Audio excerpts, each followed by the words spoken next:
Punto de la madrugada del 26 de mayo del 2023. Un saludo cordial a Yadira, Alejandro, Luzdari. Muy buenas noches. A los que van a llegar también buenas noches. A los que nos ven por otros medios, buenas madrugadas. Bienvenidos a la Escuela de Formación. Bienvenidos.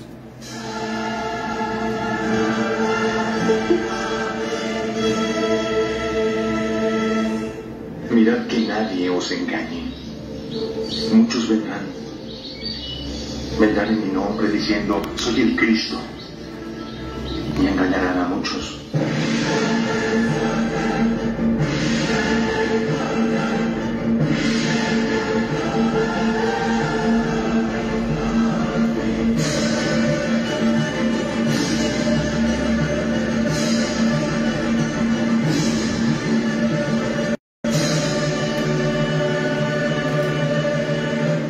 Como siempre los invitamos de lunes a viernes a estudiar la Biblia.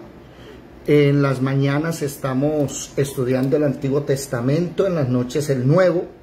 Los invitamos que en las noches estamos estudiando Apocalipsis, interesantísimo, ya llevamos 2 clases.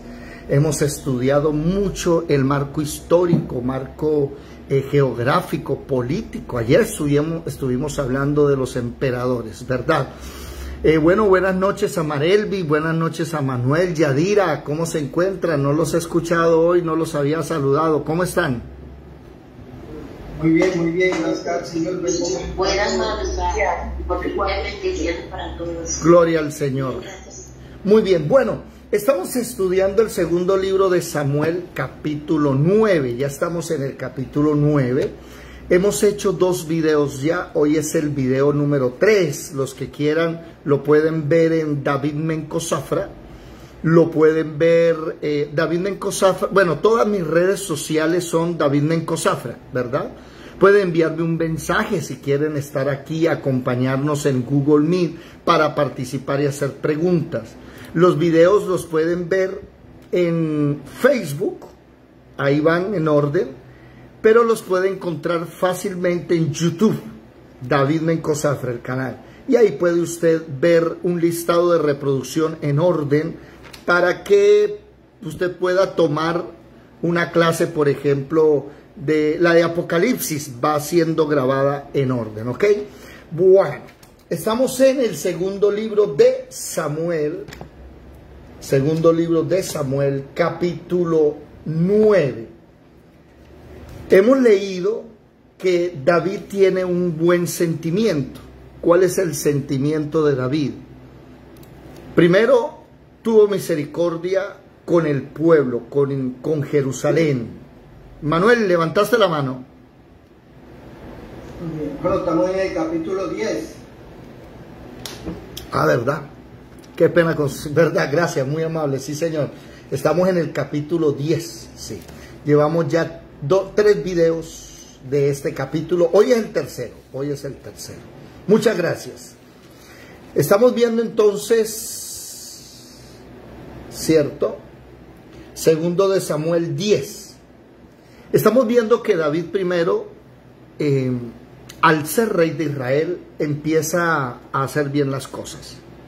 Al ser rey de Israel, David se toma el monte de Sión que le pertenecía a sus antepasados. David trae el arca, centraliza, ¿verdad? El poder vuelve a Jerusalén capital. Realmente Samaria era la que estaba como que utilizándose como capital, pero no estaba declarado como tal. La gente iba al monte de Asilo, a un lugar donde se encontraba el tabernáculo, allí se presentaban sus ofrendas, pero ahora David decide que sea Jerusalén, no muy bien visto por las 10 tribus del norte, ¿cierto? David bendice su casa, tiene misericordia con el nieto del peor enemigo de David, Saúl, hijo del mejor amigo de David, Jonatán. Y siempre me ha llamado la atención, Saúl, enemigo número 1 de David, y el hijo, que es Jonatán, amigo número 1 de David. Qué contrastes, ¿verdad? El nieto, lisiado de pies, es restaurado, restituido. Una cosa es restitución y otra es restauración. Y él recibe las dos cosas. Es restituido sus derechos legales ante el rey, recibe todas las tierras, eso está en el capítulo 9. Y también es restaurada su relación con la casa del rey, volvió a comer en la mesa. ¿Ok? Llegamos al capítulo 10. Ahora David dice, voy a hacer misericordia con la casa, con los hijos de Amón. ¿Sí? Capítulo 10, segundo de Samuel, capítulo 10, no había buscado acá, pensé que estaban leyendo, qué pena con ustedes. Para los que están en internet, las ayudas, me interesa mucho que lean la palabra. Después de esto, aconteció que murió el rey de los hijos de Amón, de los amonitas, y reinó en su lugar Anún, ¿cierto? Anún tenía un papá llamado Naas. Me llama la atención que Naas es enemigo de Israel de tal manera que usted logra leer en el primer libro que hasta los ojos les hacía sacar este rey. Enemigo. Pero interesante que con David no se portaba así. Por eso David dice, voy a hacer misericordia con el hijo del rey que no me atacó. ¿Cuál es el problema? Que como muchas cosas de la vida se levanta un rumor, un chisme, y los príncipes del pueblo le dicen al rey de los amonitas, Nahum, no, los siervos que David envió son espías, vienen a atacar al pueblo. Este hombre, Nahum, toma una decisión errónea. Decide humillar a los siervos de David, le corta la barba hasta la mitad, le rasura media barba, los envía semidesnudos donde cualquiera le viera la parte de atrás, las nalgas a ellos, y David les dice, quédense en Jericó, y ahí quedamos, ¿cierto? Ah, no, ahí quedamos, no, ese fue el primer video. El video de ayer, un momento, qué pena que me está nuevamente colocarle electricidad. Regáleme un momentico, por favor, que debo colocarle electricidad al computador. Ya va, si son tan amables. Un segundito mientras, aquí. ¿Sí? Sí, señor, ya. Ok, todo muy bien, ya tenemos electricidad en el computador. Bueno, se van a la guerra. Aparece en el relato aparece nuevo, perdón la redundancia, entra un nuevo personaje o dos nuevos personajes. Joab, ¿cierto? Que es la mano derecha de David en el ejército, que es digámoslo así, el general del ejército, y presenta batalla. Pero se da cuenta enseguida que los enemigos, ¿sí?, contrataron a otros. Los enemigos, Amón, se aliaron con los sirios. Ya se volvió algo mucho más grande. Y se da cuenta que unos se hacen en el frente, pero hay otros en la retaguardia, o sea, están rodeados. Y dice entonces que llamó a Abisai. Joab y Abisai son hermanos, son los hijos de Silva. Alguien que me ayude con ese dato, si es tan amable, por favor, mientras voy relatando. De la hermana de David. Ellos son sobrinos de David. Y le dice, bueno, vamos a pelear, pero nos vamos a unir. Tú vas a pelear hacia allá. Tú vas a pelear hacia allá. Yo voy a pelear hacia acá. Pero si tú te das cuenta que a mí me están atacando más duro, versículo 11, Y dijo, si los sirios pidieren más que yo, tú me ayudarás. Y si los hijos de Amón pudieren más que tú, yo te ayudaré. O sea que Joab está peleando contra los sirios, mientras que Abisai está peleando contra los de Amón. Se unieron. Y ayer hablamos de eso, de la importancia de unirnos en oración, de la importancia de tomar una, como dice la Biblia, donde 2 o 3 se pusieran de acuerdo en algo, yo lo voy a hacer. La importancia, ¿sí? Sería muy importante, por ejemplo, que oráramos unidos por Ciénaga, por Santa Marta, empezar a unir todos los días. Señor, te oramos, y Dios se va moviendo. Bueno, hasta ahí va la enseñanza. Versículo 14. ¿Quién me ayuda a leer, por favor? Segundo de Samuel, capítulo 10, versículo 14. Vamos a leer ahora qué siguió. Hasta ahí vamos en la historia. Este capítulo tiene 19 versículos, ya falta poquito. ¿Quién lo lee, por favor? Segunda de Samuel 10, 14, dice: Entonces los hijos de Amón, viendo que los sirios habían huido, huyeron también ellos delante de Abisai, y se refugiaron en la ciudad. Se volvió pues Joab de luchar contra los hijos de Amón, y vino a Jerusalén. Pero los sirios, viendo que habían sido derrotados por Israel, se volvieron a reunir, y envió a Hadad-Ezer e hizo salir a los sirios que estaban al otro lado del Éufrates, los cuales vinieron a Elam, llevando por jefe a Sobab, general del ejército de Hadad-Ezer. Cuando fue dado aviso a David, reunió a todo Israel, y pasando el Jordán vino a Elam, y los sirios se pusieron en orden de batalla contra David y pelearon contra él. Mas los sirios huyeron delante de Israel, y David mató de los sirios a la gente de 600 carros y 40,000 hombres de a caballo. Hirió también a Sobab, general del ejército, que murió allí.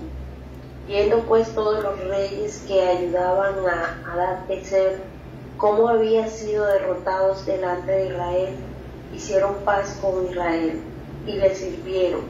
Y de allí en adelante los sirios temieron ayudar más a los hijos de Amón.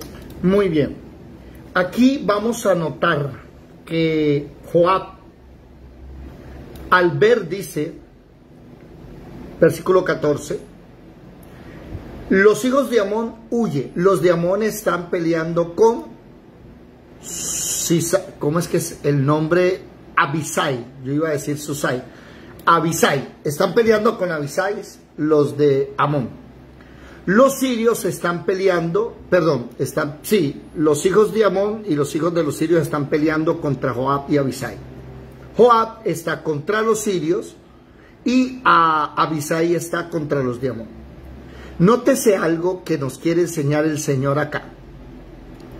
Versículo 14. Los hijos de Amón se dan cuenta que los aliados que ellos contrataron huyeron, los abandonaron de delante de Abisai y se refugiaron en la ciudad. Se encerraron en la ciudad de ellos, allá arriba al norte.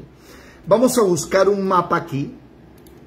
Vamos a buscar un mapa para que puedan ustedes mirar qué estamos hablando. A ver, mapa aquí, Google Maps. Vamos a mirar Google Maps.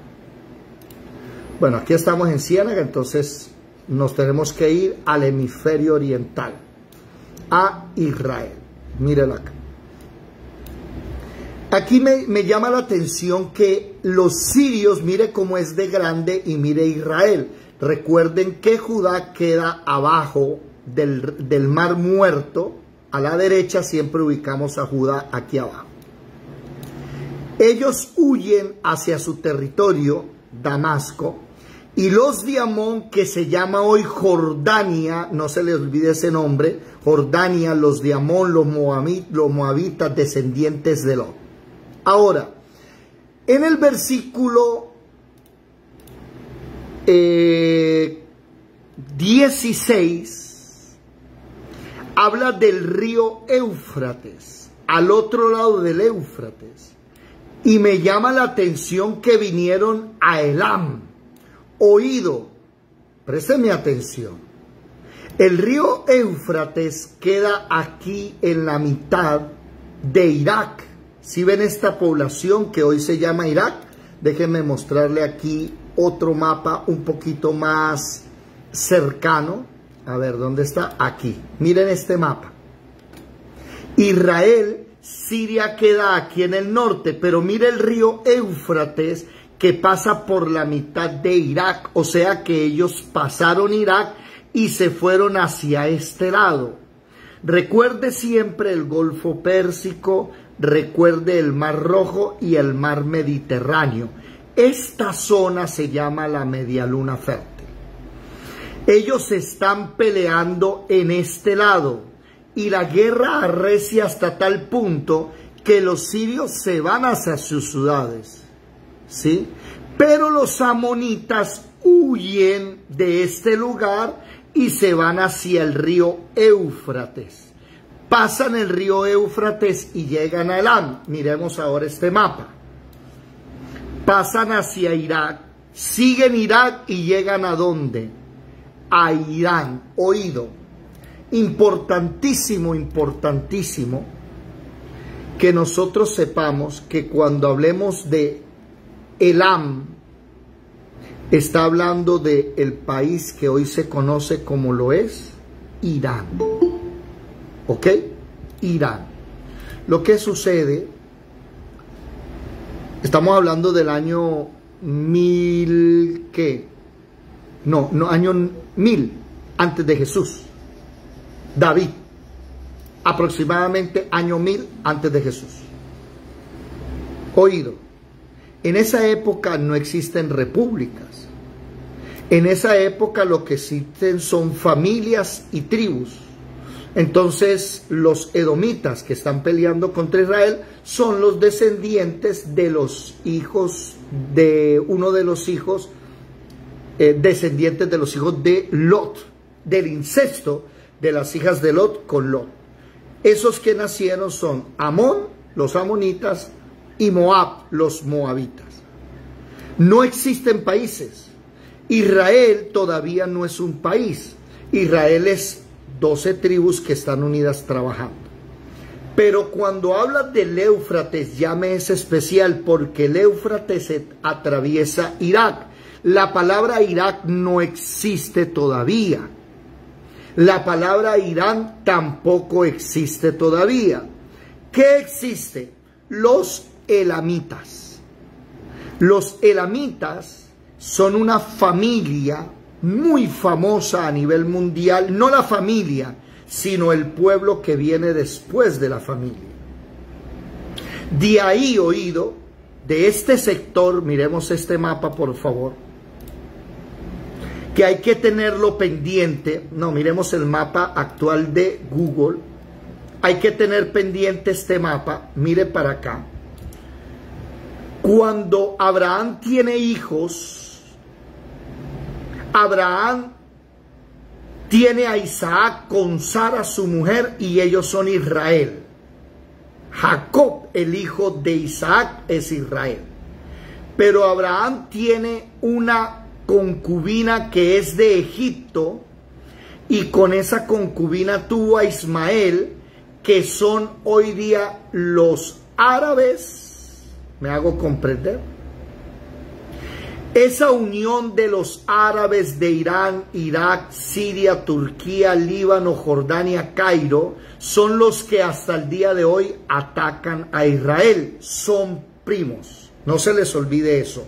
Son primos, son familia.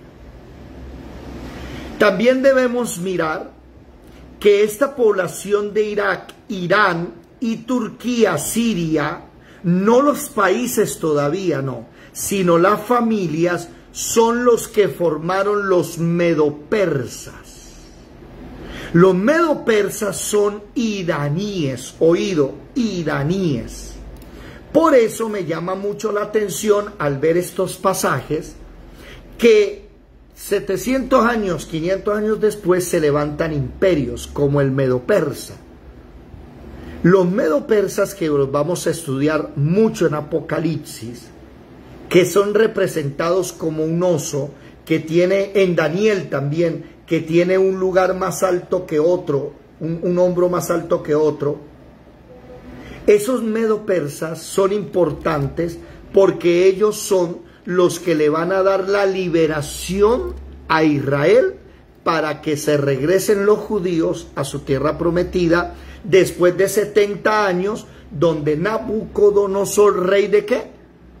De Babilonia, oído, Babilonia. Cuando usted hable de Babilonia, recuerde, usted está hablando de Irak. Y cuando usted hable de los medo-persas, está hablando de Irán. Pero en esa época no se le conoce como el nombre Irak, ni Irán, todavía no es Irán, no existe Turquía, Arabia Saudita no existe, Egipto sí existe y Siria sí existe. El Líbano también existe, pero estos países no. Mi mente debe saber esto, ¿para qué? Para que cuando aparezcan en acción estos imperios, ya yo sepa de dónde vienen y cómo hoy se llaman. Para los que quieran anotar, en el año de 1935 aproximadamente, que no existía, perdón, vámonos más atrás para aprender cronología. Año 1919 aproximadamente. Están en plena Segunda Guerra Mundial. En el 1920 termina. Ahí nace Turquía. Miren para acá.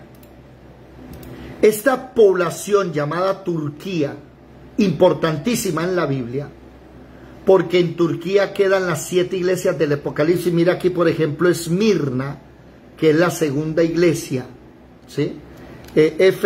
Éfeso, o es la tercera, Pérgamo es la segunda, Esmirna es la tercera, si no estoy mal. Y de aquí, de una islita chiquitica, miren aquí, Patmos, es donde Juan le escribe a estas iglesias, pero no existe Turquía. ¿Cómo se llamaba esta población? Se le conoce como la península de Anatolia. Ese es el nombre que recibe históricamente ese lugar. Ahora, en 1920, cuando la Primera Guerra Mundial termina y el Imperio Otomano es acabado, los otomanos, que son los turcos, que tenían toda esta población, Kazajistán, Uzbekistán, Tajikistán, Afganistán, Pakistán, Turkmenistán, todo esto, Irán, mandaban en Arabia Saudita, Irak, Egipto, eran un imperio grandísimo. Ellos son relegados a este lugar. Se les dio la península de Anatolia. Oído, hasta hoy, Turquía es uno de los ejércitos más poderosos del mundo. Ya le dio la espalda a Estados Unidos. Bueno, ¿estamos aprendiendo?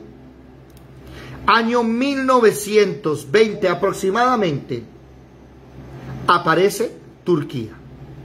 Se llamaba antes la península de Anatolia. Ahora vamos a hablar de Irán. Irán, por ejemplo, hasta el año 1935, ¿no les estaba compartiendo? Sí les compartí.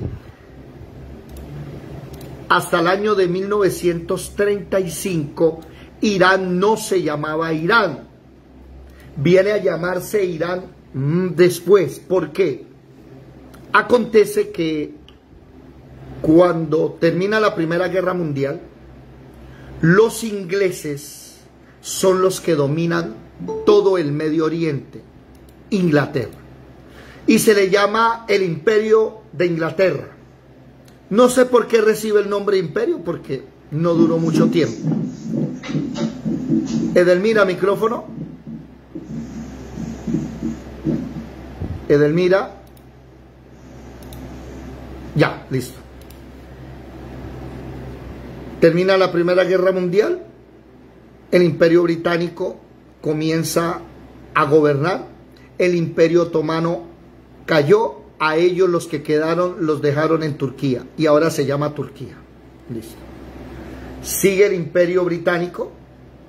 Sigue gobernando toda esa zona. Se levanta la Segunda Guerra Mundial en el año de 1939. En la Segunda Guerra Mundial.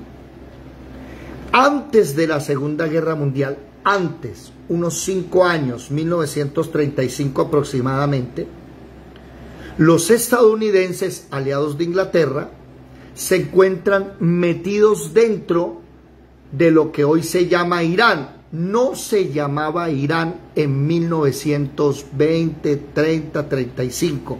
Se le conocía como la República de Persia. El nombre de Irán era la República de Persia. Por eso a este golfo, ¿cómo se le llama? El Golfo Pérsico, que tocaba al Imperio de Persia años atrás, que era todo esto. Se llama la República de Persia. ¿Ok? Wow. Estados Unidos, como lo ha hecho en muchas partes, está absorbiéndole el petróleo a Irán. Le está sacando petróleo. Le está sacando petróleo a muchos países, pero hablemos de Irán. El país de Irán se está empobreciendo. La gente no tiene que comer, comienzan revueltas y se levanta, oído, el Ayatollah Khomeini. Ese es un nombre importantísimo. Cuando yo era niño se hablaba mucho de él. ¿Por qué? Porque el Ayatollah Khomeini es una figura religiosa con más autoridad que el mismo presidente o primer ministro. Él es el que manda. El problema es que el ayatollah, la palabra ayatollah, déjenme buscar ese significado. Ayatollah es una palabra de autoridad. Ah, miren el Ayatollah Khomeini, se los voy a mostrar aquí. Khomeini, el Ayatollah Khomeini, es este hombre. Yo me recuerdo mucho a él cuando era un niño hablar sus discursos. Ese hombre fue muy importante para lo que estoy hablando, ¿sí? Este hombre, déjenme buscar acá, nace en 1902 y muere en 1989. ¿Por qué es importante? Porque este hombre tenía una retórica, un discurso que siendo un niño chocaba conmigo. ¿Cuál era el discurso? Israel tiene que desaparecer. ¿Se dan cuenta? Estamos estudiando 2 de Samuel 10. ¿A dónde huyeron los amonitas? ¿A dónde huyeron los enemigos? Allá. Israel tiene que desaparecer. Recuerdo también a Mahmoud Ahmadinejad, un presidente que estuvo hace 10 años siendo presidente ahí, duró mucho tiempo. Ese presidente decía en sus discursos, Israel tiene que desaparecer. Cuando yo era niño y escuchaba al Ayatollah Khomeini hablar, estoy hablando de que yo nací en 1977, nací yo. El Ayatollah Khomeini murió en el año 1989. Yo escuchaba a este hombre ese odio y no lo entendía. Gracias a Dios tuve una mamá y un papá que se sientan a explicarme todo esto con mapas y me dicen, y logro entender y leer que en 1935, 1940, no sé exactamente la fecha, el Ayatollah Khomeini derroca, saca al Shah, oído con esa palabra, Shah de Irán. Digamos que es el rey, en el argot popular nuestro, el que manda. Ese Shah de Irán le está regalando el petróleo, vendiéndolo, como Colombia, que le vende el petróleo a Estados Unidos a precios muy bajos. Estados Unidos refina el petróleo y nos lo envía en gasolina. Entonces, nosotros, ¿qué estamos haciendo? Le estamos dando la materia prima a muy bajo costo y ellos nos la devuelven ya tratada en unos costos impresionantes. ¿Qué dijo el Ayatollah Khomeini? Dijo, no, a este tipo hay que derrocarlo, por poquito lo mata, y Estados Unidos se lo llevó. Oído, ¿cómo se llamaba antes de Irán el país? ¿Quién me lo recuerda, por favor?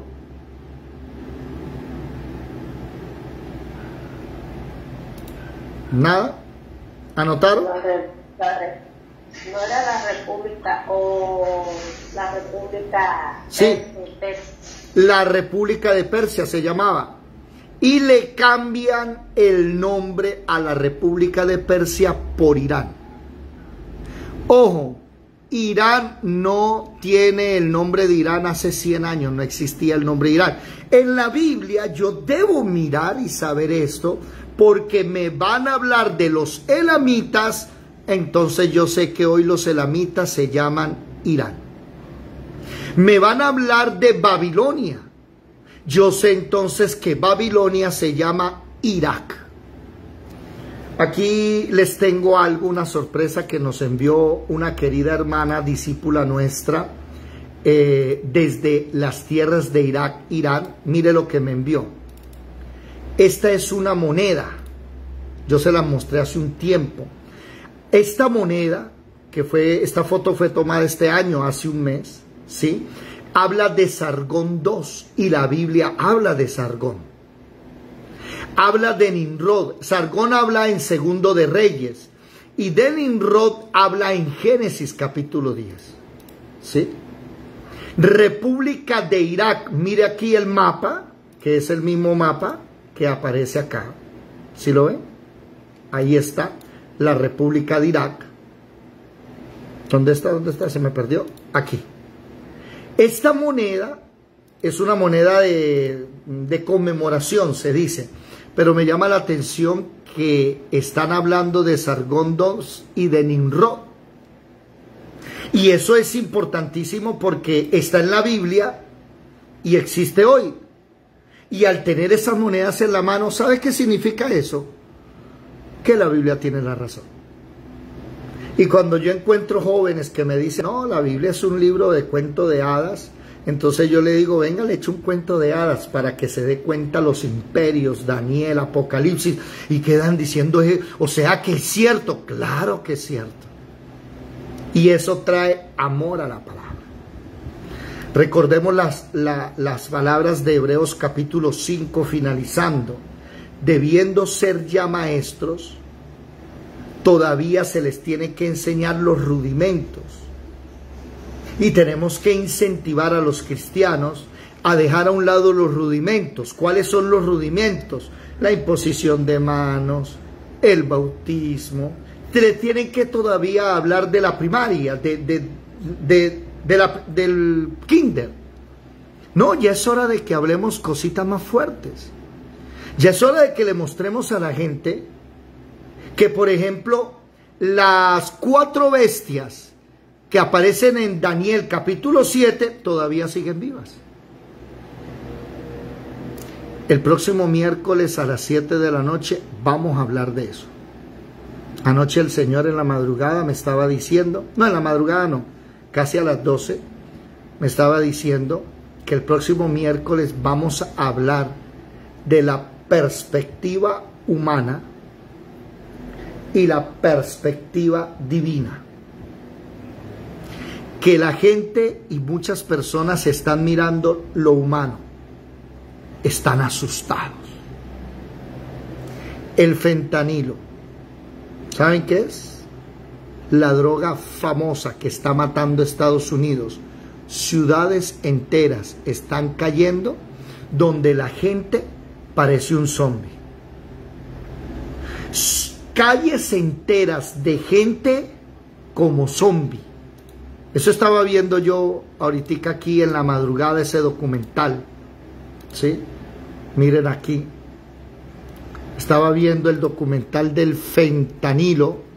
Por ejemplo, aquí la estafa millonaria. Ah, bueno, estas son otras cosas. Fentanilo. Mírelo. Aquí estaba un poquitico. Mire aquí. Los documentales. El fentanilo. Para que vayan sabiendo de qué se trata. ¿Sí? Ha encendido las alertas. El gobierno ha encendido las alertas en varias zonas de México, Estados Unidos. Una droga adictiva mortal. El fentanilo es 100 veces más potente que la morfina, 10.000 veces más potente que la heroína. La droga zombie le llaman. Se han reportado más de 100 muertes por sobredosis de fentanilo en los últimos 2 años.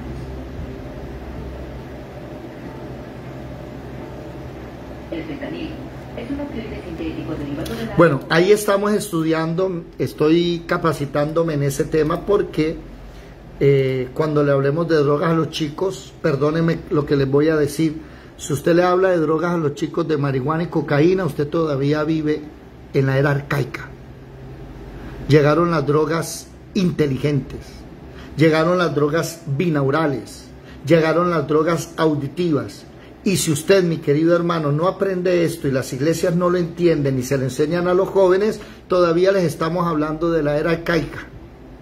Hay que tecnificarnos, hay que modernizarnos, pero el evangelio sigue siendo el mismo.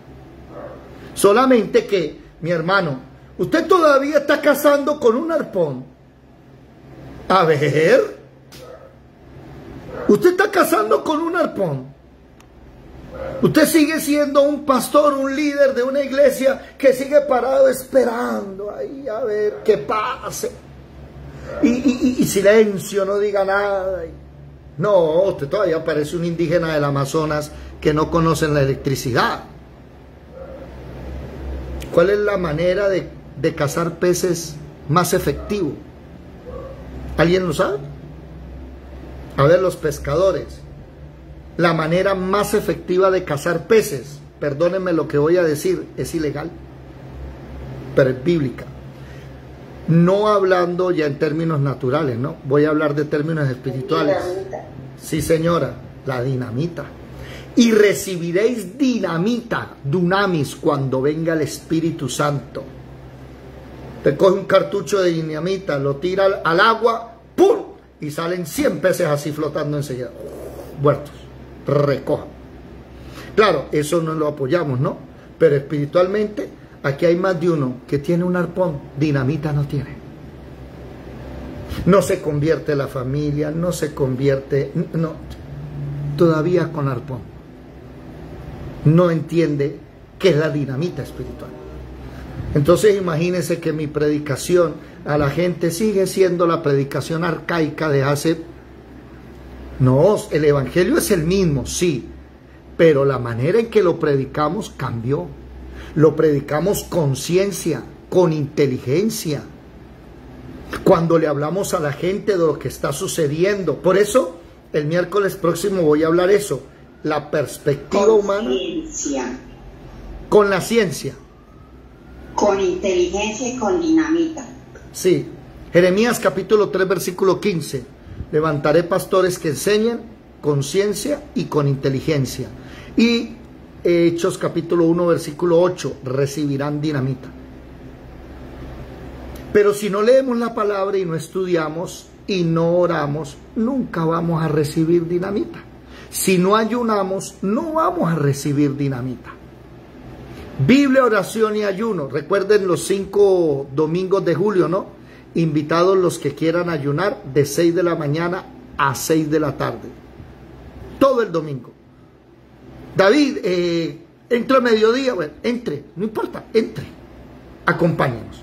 Ahora, cuando yo miro y analizo no solamente la perspectiva de las letras, que muchas personas leen, no entienden, sino que me voy a mirar en los mapas la historia y de por qué no aparecen esas personas, esos nombres, yo tengo que analizar que me dijo, por ejemplo, el texto aquí del versículo 16, y vino a Hazat-Ezer e hizo salir a los sirios que están al otro lado del Éufrates. Interesante. Vámonos a mirar el mapa. ¿De qué está hablando? Está hablando de la parte norte. Vamos a ver aquí este mapa. Aquí se fueron hacia este lado. Siria queda aquí. Y los sacaron de la Mesopotamia. Ay, Dios mío, la Mesopotamia. ¿Saben qué es la Mesopotamia? Tierra entre ríos. Eso significa Mesopótomos. Meso, entre. Pótomos, ríos. La Mesopotamia. Y cuando me voy a estudiar el río Éufrates, me lleva a Génesis. Alguien me dirá, bueno, David, ¿cómo hago para aprender todo eso? Sencillo. Sencillo no, perdón. Pero sí hay unas herramientas, por ejemplo, la concordancia electrónica. Mi concordancia.com, les invito a usarlo. Ahí escribo Eufrat, ya así nomás ya, y me aparece Génesis 2:14, Génesis 15:18. Este río es uno de los más antiguos que está hasta en Apocalipsis. Y el séptimo ángel derramó su copa sobre el gran río Éufrates y el agua de este se secó para que estuviese preparado el camino de los reyes. Y usted se va a YouTube. Ay, Señor, me salí de la clase. Un momentico que sin querer me salí de la clase, tengo que volver a entrar. Qué pena con ustedes los que están en Facebook. ¿Sí? Aquí. Allá estarán diciendo, ¿qué habrá pasado? Qué pena con ustedes, sin querer oprimí el botón mal oprimido y me salí de todo. Le estaba diciendo, por ejemplo, bueno, es que no veo a nadie. Ay, Señor. Aquí estoy. ¿Sí están? Ok, gracias. Sí, yo estoy aquí, pero que no se despertó. Bueno, entonces ustedes se van a YouTube. Ok, se van a YouTube, escriben Éufrates y ¿saben qué sucede? Que el Éufrates se está secando. El Éufrates se está secando. ¿Sí? Están saliendo extraños sonidos. Bueno, en fin. Esto está pasando. Se está cumpliendo Apocalipsis. Así se estudia la Biblia. Bueno, ya dejando entonces a un lado la parte política, la parte geográfica, ya hemos aprendido que Elam viene hoy a ser llamado Irán, pero antes se llamaba la República de Persia. La península de Anatolia no se llamaba Turquía. Perdón, Turquía se llamaba antes península de Anatolia. Y así, Galacia. Ustedes han leído el libro de los Gálatas, la carta a los Gálatas del apóstol Pablo, que es la primera carta que él escribe realmente. La carta a Gálatas. ¿Alguien sabe dónde queda la ciudad de Gálatas? Si usted lee Corintios, es a la ciudad de Corinto. Efesios es a la ciudad de Éfeso. Romanos es a la iglesia que queda en la ciudad de Roma. Pero con Gálatas hay algo interesante. Gálatas no es una ciudad. Gálatas es una región que queda en la mitad. Oído, vamos a mostrar aquí. Ah, verdad que el mapa lo quité. Qué pena con ustedes. Vamos a buscar otra vez el mapa. Aquí está. Miremos el mapa otra vez. Ok, acá. Muy bien. Turquía. Galacia es una zona en toda la mitad de Turquía. La iglesia de Galacia, oído, es una de las 7 iglesias, o no solo una, varias iglesias que quedan al lado de las 7 iglesias del Apocalipsis.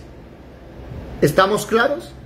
Ahora, aquí es interesante saber que cuando yo leo Gálatas, no estamos hablando de una sola población, estamos hablando de un sector.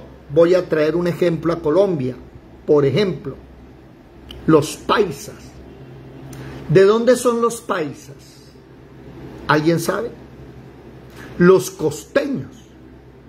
Entonces la gente, por ejemplo, no sabe que la costa son aproximadamente 7 departamentos: Bolívar, Atlántico, Magdalena, Guajira.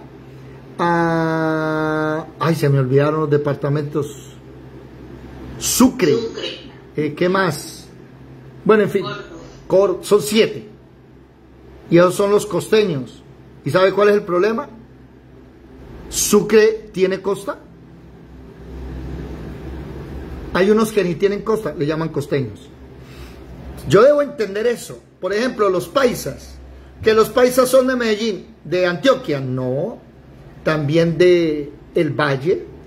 También de Caldas. ¿Sí me hago comprender? Así es la Biblia. Bueno, ya me emocioné y me puse a hablar de geografía. Volvamos otra vez al texto. ¿Dónde estábamos nosotros? ¿Verdad que borré sin querer? Segundo de Samuel, capítulo 10. Segundo de Samuel 10. Versículo 16, 17 por ahí. 16. Que estaban al otro lado del Éufrates, los cuales vinieron a Elam, llevando por jefe a Sobac, general del ejército de Hazat-Ezer. Cuando fue dado aviso a David, reunió a todo Israel. ¡Ah, interesante! Ya apareció el rey. Nótese algo. Se me metió, Joab, se me metió la palabra Abner. No, ya murió. Joab llama a su hermano. Que se me olvida el nombre. Perdóneme que me toca otra vez. Abisai. Llamó a su hermano Abisai.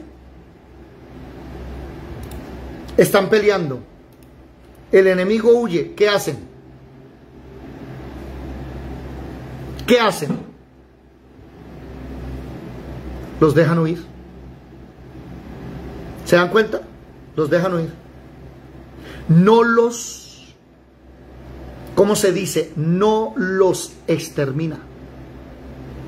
Interesante. Y eso es para otra predicación. Cuando nosotros no exterminamos al enemigo, sino que le damos alargue al pecado. Viene David, y con David sí ya la cosa cambia. Ahora apareció el rey. Nótese que el texto dice, ¿sí? Versículo 11. No, versículo ¿qué? Perdón. Cuando fue dado aviso a David, reunió a todo Israel. Y pasado el Jordán vino a Elam. Y los sirios se pusieron en orden de batalla. Volvieron a pelear. Versículo 15. No, versículo 14. Amón, viendo que los sirios se habían huido, huyeron también de ellos de delante de Abisai. O sea, los sirios se fueron, los amonitas también. Se refugiaron en la ciudad. ¿Y qué hizo Joab? Se volvió pues Joab de luchar contra los hijos de Amón y vino a Jerusalén. No los siguió atacando. ¿Qué dice el versículo 15? Pero los sirios, viendo que habían sido derrotados por Israel, se volvieron a reunir. Aquí es otra enseñanza grandísima. Mi hermano, si usted está en una pelea espiritual, si usted está en una pelea espiritual, no deje de pelear hasta que se acabe el problema. El enemigo es experto en pedirte treguas. Y el cristiano está ahí metido, orando, leyendo la palabra, está ayunando, está dándole oración, está orando. Y cuando viene la calma, que se acabó la primera batalla, o la segunda, la cuarta, la quinta, y el enemigo no actúa, el cristiano ¿qué hace? Baja la defensa. El general Joab se fue para Jerusalén. Los sirios volvieron a levantarse. El problema no se ha acabado. Y muchos de nosotros, el primer amor, ¿no? Comenzábamos a orar. Llegábamos temprano.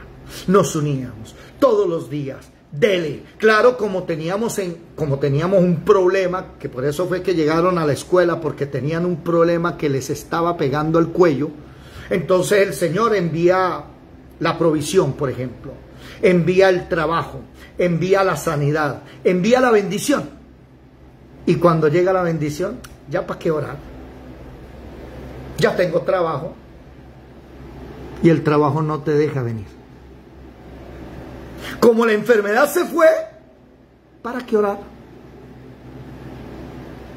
Y vuelve otra vez la enfermedad, vuelve otra vez la escasez, vuelve otra vez el problema. ¿Por qué? Porque no hemos aprendido que estamos en una lucha que no damos tregua. Estamos ahí. Y muchos somos como Joab. Muchos somos como Abisai, que salimos a la guerra, luchamos y cuando huyen, bueno, hasta luego, nos vemos. Y damos media vuelta. Por eso la Biblia me llama la atención, dice que el diablo anda como león rugiente, buscando a quien devorar. Y los leones, ¿sabían ustedes que no se sienten? Usted puede ver que hay videos, muchos videos, de gente, por ejemplo, que va en su carro en África o en Asia y de repente, ¡ay, tan bonito! Se bajaron a tomarse una foto y viene el león por detrás y se lo comió. Hay videos impresionantes ahí y me desgarra el corazón ver a la esposa y a los hijos llorando en el carro, viendo al papá siendo devorados por los leones, por el tigre, bueno, en fin, por cristianos que dejaron la retaguardia, o sea, no terminaron la guerra. ¿Se dan cuenta? Mi hermano, mi hermana que me está escuchando, ¿usted ya acabó la guerra? Seguimos en pie de lucha. Tenemos que seguir parados en la raya. Ahora apareció el rey. Recuerden ustedes que el rey David tipifica a Jesucristo. Entonces cuando ya viene Jesucristo y él sí es el que acaba el problema, ya no es en nuestras fuerzas, ahora es en las fuerzas de él. Mire, todos aquellos que vean esta reunión, esta enseñanza, lean conmigo. Vino el rey David, versículo 18. Mas los sirios huyeron de delante de Israel. Versículo 17. Cuando fue dado aviso a David, ¿qué hicieron los sirios? Se reunieron, versículo 16. Y envió Hadad-Ezer e hizo salir a los sirios que estaban al otro lado del Éufrates y vinieron a Elam, llevando por jefe a Sobac, general del ejército de Hadad-Ezer. Entonces a David le dicen, viene el ejército de los sirios. Y cuando fue dado aviso a David, reunió a todo Israel. Otra vez la misma predicación de hace 3 años, 2 años, 1 año y de hace 2000 años atrás. Hermanos, reúnanse a orar. Hermanos míos, busquen 2, 3 personas con quien orar. Porque donde 2 o 3 se reúnan en mi nombre, yo estaré ahí. Reúnan personas a orar, porque donde 2 o 3 pidan algo, se pongan de acuerdo, yo voy a estar ahí. Les recomiendo, mis amados hermanos, que ustedes tengan amistades que los inviten a la casa, no solamente a hablar, a charlar, a jugar, a tomarse un cafecito, un chocolate, sino también vamos a arrodillarnos A orar. Eso es lo que hay que hacer. Vamos a tener un grupo de oración en la casa, de estudio de la palabra. Entonces, David, ¿qué hace? David hace lo que hizo Daniel. David hace lo que hizo Jesús. David hace lo que hizo Abraham.